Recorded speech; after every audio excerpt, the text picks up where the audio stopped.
here, so just give you a couple of moments to figure out where to go, what to do. We are empowering women in the workforce. How do we do that and why do we do that? It's very important, which we'll talk about. I'm really excited to be here. Empowering women in industry is my mission. I've been in the pump industry, I'll say, for the last 20 years. And so I'm really excited to be here on the valve stage talking about valves. And I heard somebody clapping. I know they weren't clapping for me. And maybe this speaker, am I doing something? Yeah. I thought it was great. Can I do it again? Okay, so I'm just literally like waiting to make sure that everybody knows that we are live now on the stage to talk about the workforce. It's really important. Do you have any questions already? I know Brenda does. She's here. She's been waiting. I'm kidding. I'm kidding. I like your energy. Yes. Great.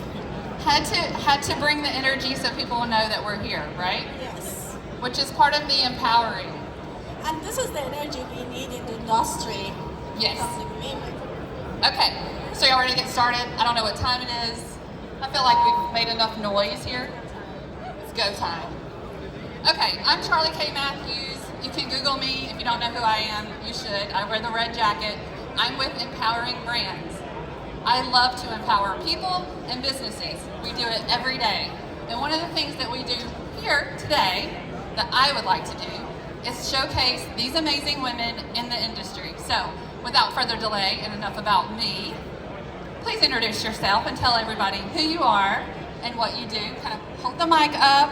I'm going to do some instructions just so y'all know. This is not at her, but speak loud and tell everybody about you. I'll do my best. Okay, my name is Naomi Jabbari. I'm heat transfer engineer with SME Engineers and Contractors in Houston, Texas. I do engineering and heat transfer for more than 15 years now. And I was the chairperson of Heat Exchanger Board America 2021 and the chairperson, vice chair of Heat Exchanger Board 2022. I'm the steering committee member of Valve Board America and some other conferences. And I'm so proud. I'm the organizer of this Net Zero Forum for Valve Board America this year. So we had great discussions about net zero, and I have a personal passion to net zero by 2050. I will explain more later. Yes, we'll definitely dive into net zero by 2050 a little later. But Stephanie, go ahead. Hi, my name is Stephanie Hajducek. I am a territory sales manager for Samson Controls, and in my spare time, I fuel the future of women in industry. I do that through my nonprofit organization, This One's for the Gals, and our mission is to help girls with career exploration and workforce development in construction, energy, and manufacturing. So this topic is very near, very dear to my heart. Yes, and the reason why we were putting together this panel, and I really chose these women to showcase because they are leaders in the space. They are doing the things that we need to do in order to recruit talent, to retain talent, to attract talent. I missed that one, but that's where it starts, right? Attract talent, retain talent. I think it's so important, and I want you to give a little background into what you're doing. Stephanie, I want to start with you, because we're going to start with the young girls, if you will. Tell them a little bit about your plans. So this one's for the gals. We focus on girls from kindergarten all the way through seniors in high schools. I had initially wanted to start with high school girls, but if you think about it, our girls are getting into 6th, 7th, 8th grade, and they're already getting talked to about their pathway. What are you going to align with in high school? You know, and if we're not in there talking to them, you know, at that grade level, then they have no clue what to do. So we decided we're going to reach all the way down to the elementary school age and start doing career exploration for girls. We have a line of children's books that we started, women in industry children's books, that's going to highlight different roles out in the industry. For our middle junior high school girls, we're doing workshops where we introduce them to different skills that they wouldn't normally get introduced to. We held an electrical workshop to introduce girls to the electrical trade recently, and they also got a tour of one of our local manufacturing facilities there in Gregory. Gulf Coast Growth Ventures is a huge supporter of our mission to fuel the future of women in industry, and they provided a bus, girls loaded up. They went and got a bus tour of this facility. And when would you ever see girls, high school girls, being able to go and learn about a chemical manufacturing plant? It just doesn't happen. So we're sitting in that space where these things just don't happen, and we're making them happen. A friend of mine said, not only did you fill the gap, but you built a bridge over it too. And so that's going to be our middle junior high school initiative. And for our high school girls, we recently hosted a conference where we brought our local industry partners together with high school aged girls for a day for them to learn about different career pathways. And so those are some of the initiatives that we have going. Again, we're connecting our industry partners to our school districts and really just kind of closing that gap, not just talking about the careers, but showing them how to go out there and get them, right? Who has the training? Who has the certifications? Who has the 2-year degree, the 4-year degree? I like to say whether they want to put on a hard hat and steel toes or a business suit and stilettos, we're going to help them find their place in the workforce. I love that. Yes, claps are definitely needed for that.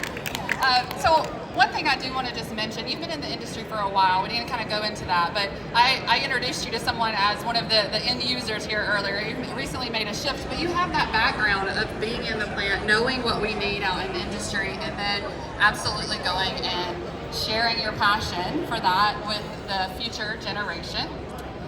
So thank you, just really thank you. And then the existing workforce, right? We want to make sure that we help the women that are working in the workforce today.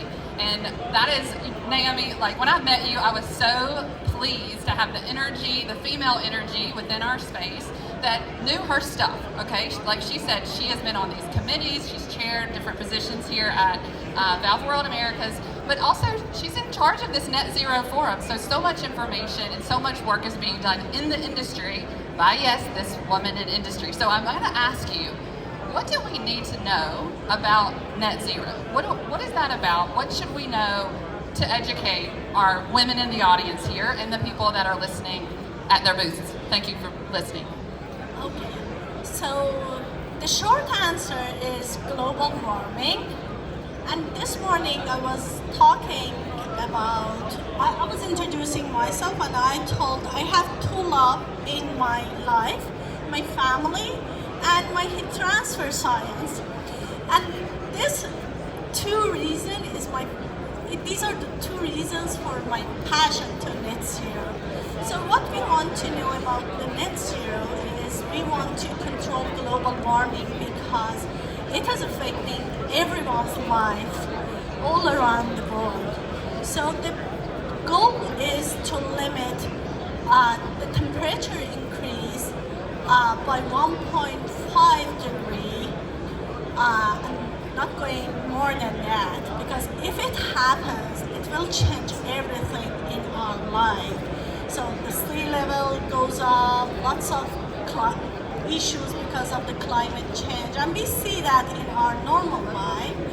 So that's why I think about the future of my kids, and I have the heat transfer knowledge, so I see what's going on behind for global warming. So I relate these two together, and I have some passion, and I have something in my mind and goal to do something for the future of my kids.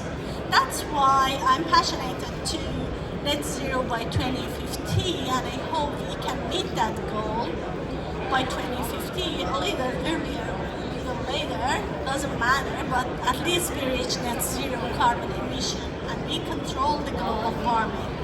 But in the other side, I'm a part of industry, so I know there are lots of hesitations and there are lots of concerns about energy transition because we think it will cause a lot of issues for the industry. So we will lose our job or something like this, but we have to look at this as an opportunity. So this is the story behind this net zero from Valve World America, because I want to be part of the future to reach net zero goals. Thank you. So I think that is such a great point. We are here, we're talking about sustainability, we're talking about climate change, we're talking about what we need to do to have the people in place to make a difference within our industry. I would say that when I look around, we need to have more women in industry. When I go to a conference and I'm the only woman in the room, I don't like that. I want more of them. So there is a reason to make this space more inviting, more safe, to keep our people there. You talked a little bit about family, and we talked about this earlier, and I think it's important because I think it's in line with sustainability, and the things that we're trying to improve is for our lives. I say all the time, this equipment, these workers are vital to life. It's so important that we realize that, and the work that everybody here in the Valve World Americas conference does is so important. I say that, and then I think family. Your family is so important. So you have to juggle the work that you're doing with your family responsibilities, a little more so when you're a woman, that's statistically proven. And we've experienced it just today. And so I think it's really fun to look at that from a different perspective. Just step backwards, right? And see a global approach, which you're doing because we need everyone to work together. And then see what can you do individually. And one thing that you can do individually is to communicate. These are the things we need. So one of the things that we need is to empower women in the workforce. That is the name of this. It's not, it's on purpose, right? I want people to know that we are giving women the power and authority to do something. One way to do that, Net Zero Forum was created to give you a voice to talk about this particular topic. Excellent. This one's for the gals was created to bring in children, girls, to teach them all the opportunities that are out there. These are important for the future. It's important for today. The women that are out here working, I see them out here. I see them like, okay, I really want to go over there and sit in on this, but I've got to make this sell, so I'll see you here and I'll circle back with that. Let me connect with her. And so I do challenge everyone to look us up on LinkedIn, send us a connection, stay connected that way. But I want to talk a little bit about the challenge of being a woman in industry. So I know this is the hard one. This is the one that's tricky to talk about, especially while being in a male-dominated space. But I've done it for the last 5 years, so pretty comfortable about it. And I would love questions, and I would love the challenge of how to fix some of the issues that we have with our workforce in general. And at the same time, we're celebrating that women are here, that they do the job, and that we love it. I mean, we love it. We wouldn't be doing this if we didn't love it. So let's talk a little about the challenges. Who wants to go first? Okay. So my passion for this One's for the Gals comes from me being that girl. That girl that had no clue what she wanted to do when she got out of high school. I went into the workforce, I said I'm gonna go figure life out, and that was not the best plan. I ended up getting married, having kids, and then getting divorced. I was a single mom, had 2 little twin boys, no post-secondary education or training, and a very feeble resume. And I'm like, what am I gonna do? So a friend of mine suggested I do a 6-week AutoCAD drafting and design course, which I did, enjoyed it. I was pretty good at it, attention to detail, women, yes. I walked into Bechtel with that certificate in one hand and a willingness to learn in the other because it was a need. I needed to provide for my boys. I knew if I was gonna provide a great life for them, I needed a career, not just a job. So Bechtel gave me that entry-level job, and it changed my life, and it changed everything for me, everything I thought it was to be a woman in the workforce, to have a career, to be an adult. But there was challenges, right? Because the job was demanding. It was, and I was a single mom. And so there were times where my babysitter would call and be like, hey, I can't watch the boys tomorrow. And I would literally get up and drive an hour and a half to my aunt's house, drop my boys off, drive all the way back to work, go back and pick them up, and those are the challenges that I faced, whenever I was getting into the industry. And knowing what I know now, those challenges were so worth it. Pushing through, right? Because I could have easily said, you know what, this isn't the place for me, I need to go find another industry to be in. But there was flexibility in that. There was my boss, hey, I'm gonna be a little bit late, I need to leave a little bit early. That support that I got from the very beginning was helpful for me to say, you know what, I'm going to push through because they're not gonna be that little for that long. They're not, things are gonna change. I think as women, we go through different seasons of our lives, and supporting women in each season is very important, and letting them know that, you know, there is flexibility, whether that be, you know, working remotely, or if you can't work remotely, you know, maybe a schedule change or things like that. But how can we better, you know, communicate that, yes, you know, there are times when the job is going to require extra time, extra hours, but also, you know, we understand that you do have a family, you do have challenges, and we are here to help, you know, help that. And so for me, you know, getting into the industry was, you know, something that I never thought I could do, for one. I never ever imagined that I would be where I'm at today. But it's kind of that need of becoming a mom and having to say, okay, I've got to, you know, I've got to do something. I've got to do something that changed my generation, that changed the generation. And so I think now industry is starting to realize that, right? They have to meet the women where they're at and say, hey, we are here to support you. And one thing I wanted to mention, I went to a conference recently, a Women in Manufacturing conference, and there was a couple of men in the audience. And one of the men got called out on, like, hey, asked him a question. He said, I'm here because I have women on my team, and I want to know how I can better support them. And I just thought that was amazing. It's one of my favorite things to ever hear. And I know there's a lot of allies that are here that may be at the booth to hear, but we have people that come to the Empowering Women in Industry conference, and I tell people all the time, the man that comes to a full woman conference, they know what it feels like to be a woman in a male-dominated space. It's a little uncomfortable. You're looking for the other man in the room. Is there somebody here? What should I talk about? Who should I sit with? All the things that flood into your mind of being the only. It could be you're the youngest person in the room. It's the same reaction that your body has of like, wow, I don't think I belong here. And we have to help them and really focus our attention to make them feel welcome, to make them feel like they are a part, that we want them there, and we want to hear what are their challenges. One of the challenges is they don't have enough women in even the pipeline to promote, to get to their numbers. Well, how can we help that? Oh, here's this community. Send me your job posting. Let me share it with the women that I know. This is one solution to get more women into your organization. The other thing I wanted to just mention is, Stephanie, you didn't know that this was an option, like when you were younger. You never thought about manufacturing. You never thought about this career path would take you to be an entrepreneur or you know, a leader of a nonprofit. You never thought those things. That's what we need to do by encouraging people to share what their company is doing out there for our young people. And that is so easy to do now. We have social media. We have some of the best. I mean, even Steph has a TikTok, you know, so there are so many ways that we can connect with the younger generation, but also we want to support the women that are here now.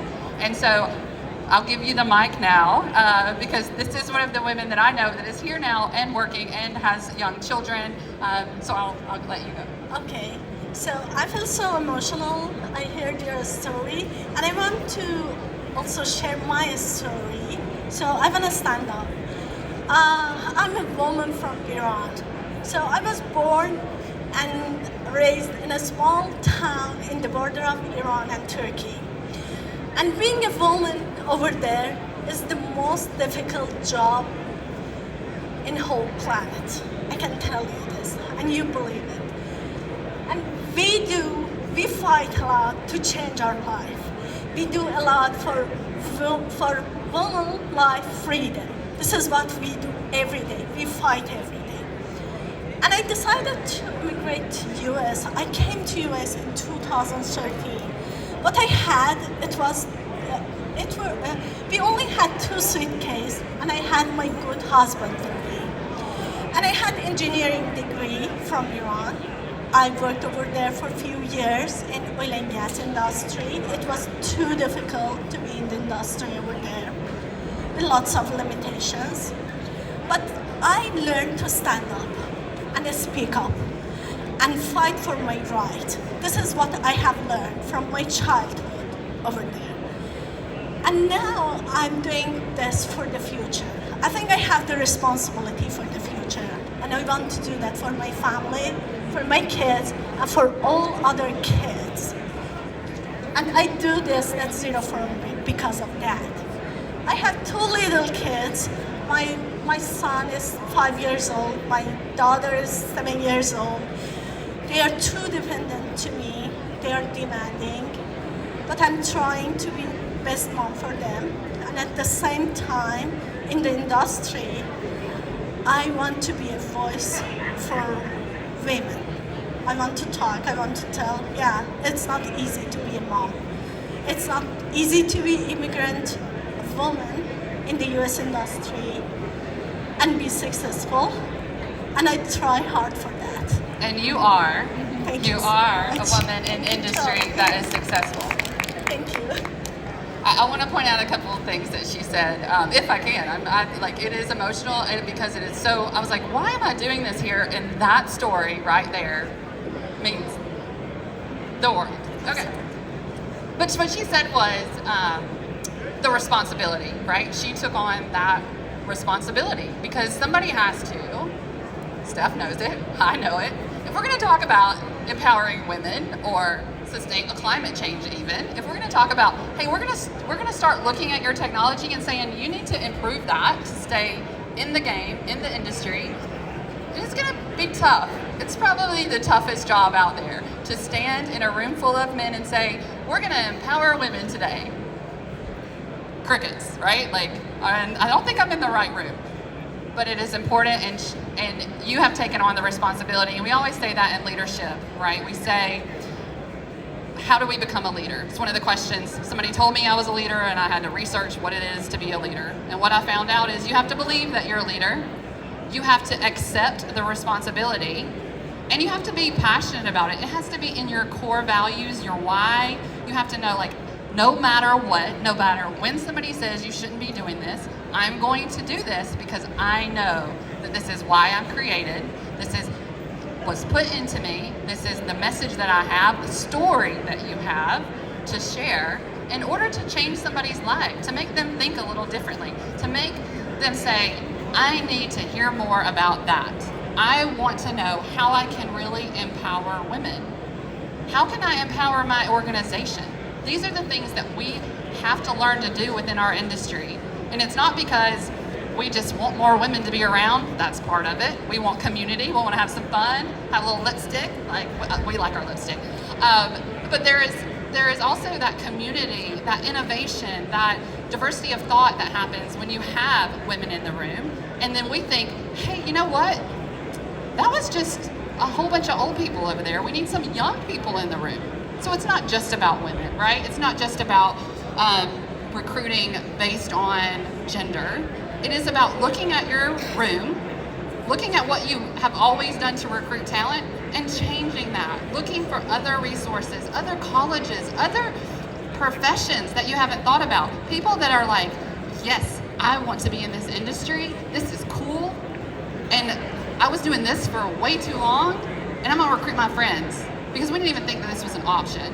And I think that's one of the reasons why is because we can see that complexity of thought, the holistic approach. That's one of our gifts as women, to be able to think about a whole lot of things at one time.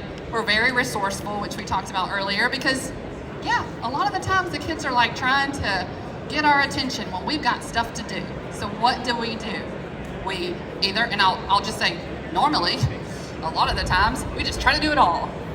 We don't have to do that. We can actually say, yes, do you mind taking them to that event at school? I really would appreciate that. Instead of like, no, I'm gonna miss that and I hate myself for that and I'm the worst mom ever, and like, why didn't you just say yes to that friend over there that was trying to help you? Guilty as charged. These are so many things that we need to do to have the conversation, just so people know that it's okay. It is okay to have children that need you, that right when you're about to go to a meeting, they really need you and they just start. My kid, I have to tell y'all, he's 2 years old. He was one of those, he'd run into the street when I drop him off at daycare. And so I got him a backpack with one of those leashes on it. I thought, oh, I'll just walk him in by that. Lays down on the ground. I'm like, what am I supposed to do, drag him by the leash? So that wasn't gonna work. So I had to literally walk him in. And so there's so much of that. It is tied around children, but it's also not, okay? We're not losing women because the women in the valve industry are having more babies. That is not what is happening, okay? We're all having babies. We're all still having to work. We still have to work. We're going to different industries because the industry is not making the space for us that we need. It needs to be flexible. right? We need to have resources. We need to have benefits of some kind. We need to have mentorship and people around us to help lead us. We need training about finances, things that we're not taught to move up the ladder, to be able to manage people, to be able to manage a business. These are the tools, these are the resources that we have to get out there, that we have to share with our employees. And so we're going to continue to talk about it, right? So again, I'm Charli K. Matthews. I'm with Empowering Women in Industry, Empowering Pumps and Equipment, and Empowering Industry Conference. It's epic. Empowering Pumps and Industry Conference. Yes, that one. What else do I do? Empowering brands. So like I said, I like to empower people and brands, people and businesses. And will y'all tell who you are and what you're doing again, so people that came in later will know you. Naomi Jabbari. I'm professional engineer with SME engineers and constructors with heat transfer background. Stephanie Hajducek. I'm a territory sales manager for Samson Controls and founder of a nonprofit organization, This One's for the Gals, that helps girls with career exploration and workforce development in construction, energy, and manufacturing. Isn't that beautiful? Do y'all have any questions? Comments? So I can feel them. I will stand up here until somebody asks a question or yells or claps or something. I see the clap. Okay. It was great. I really appreciate everything. No, thank y'all so much. I appreciate being here. We'll be here to connect with y'all. We'll be around. Look for me in the red jacket. Do you have a color? She's in all the fun colors. It's black. She's all black. But really look them up online. Connect with them. It's so important to do that and to stay in that community. And I'm happy to talk to anybody. So thank you so much today. Bye, everyone. Thank